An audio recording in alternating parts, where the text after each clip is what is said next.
Ქალბატონო იუსტიციის მინისტრო, ბატონო სახელმწიფო მინისტრო, ბატონო მინისტრის მოადგილე, ბატონო მერო, ქალბატონებო და ბატონებო, ძვირფასო, თანამემამულენო. აწმყო, რომელსაც არ აქვს წარსული, არც მომავალი აქვს. ასე ამბობდა ილია ჭავჭავაძე, უდიდესი ქართველი საზოგადო მოღვაწე. სწორედ ამიტომაა უაღრესად მნიშვნელოვანი ის, რაც დღეს აქ ლევილში ხდება. დღევანდელი ხელმოწერით საქართველოს პატივს მიაგებს და ასრულებს იმ მორალურ ანდერძის პირობებს, რომელიც პირველი რესპუბლიკის მთავრობის წევრებმა ყველას დაგვიტოვეს. დღეს ლევილის მამული დაუბრუნდა ქართულ სახელმწიფოს და ქართულ ხალხს.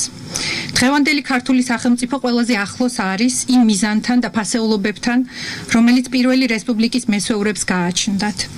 ჩვენ ვაფასებთ წარსულს და არ ვივიწყებთ პოლიტიკური ემიგრაციის უდიდეს ღვაწლს, რომელთაც თავისუფალი საქართველოს იდეა მომავალ თაობებს შემოუნახეს.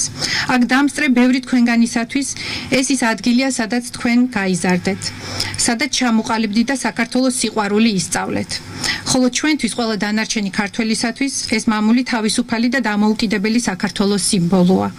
სიმბოლო, რომელიც ჩვენი ისტორიის უმძიმეს პერიოდში უკანასკნელი იმედის ნაპერწკალი იყო. ქეთს ვიღრი იმ ადამიანების წინაშე, ვინც ლევილში დასახლდა და ყველაფერი იღონა, რათა საქართველოს თავისუფლების ცეცხლი არ ჩამქრალიყო. პატივს მივაგებ მათ, ვინც აქვე ახლოს ლევილის სასაფლაოზე განისვენებენ. ამ უდიდესი ადამიანების ხსოვნა მარადიულია.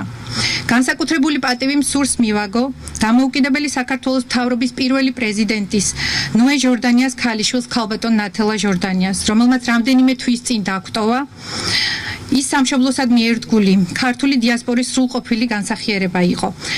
დედა ჩვენ დღეს ჩვენ შორისაა, ჩვენს გულებსა და გონებაში.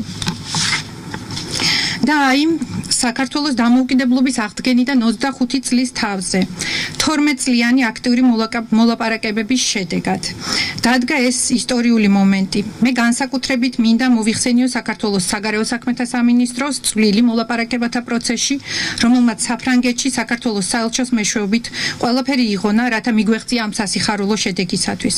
მსურს მადლიერების გრძნობით მოვიხსენიო ჩემი წინამორბედები, საფრანგეთში საქართველოს ელჩები, რომელთაც საკუთარი წვლილი შეიტანეს ასევე ამ წარმატებაში. ბედნიერი ვარ, რომ ამ ისტორიული მოვლენის თანამედროვე გახლავართ და როგორც საქართველოს ელჩმა, მასში ჩემი მოკრძალებული წვლილი შევიტანე. მსურს მადლობა გადავუხადო ოჯახებს, სრულიად ქართულ ემიგრაციას, უდიდესი მადლობა საქართველოს მთავრობას, რომელმაც სათანადოდ შეაფასა მამულის ისტორიული მნიშვნელობა. დამსწრე მინისტრებს, რომელთაც მნიშვნელოვანი როლი შეასრულეს პროექტის წარმატებით განხორციელებაში. განსაკუთრებული მადლობა ბატონ გელა დუმბაძეს თქვენი ბრწყინვალედ წარმოებული მოლაპარაკებებისათვის. აქ ძალიან მალე ბინას დაიდებს ისტორიული და კულტურული ცენტრი და მეცნიერებისა და კულტურის აკადემია. ცოცხალი და მუდამ განვითარებადი სივრცე, რომელიც ახლებულ დატვირთვას მიანიჭებს ამ ისტორიულ ადგილს.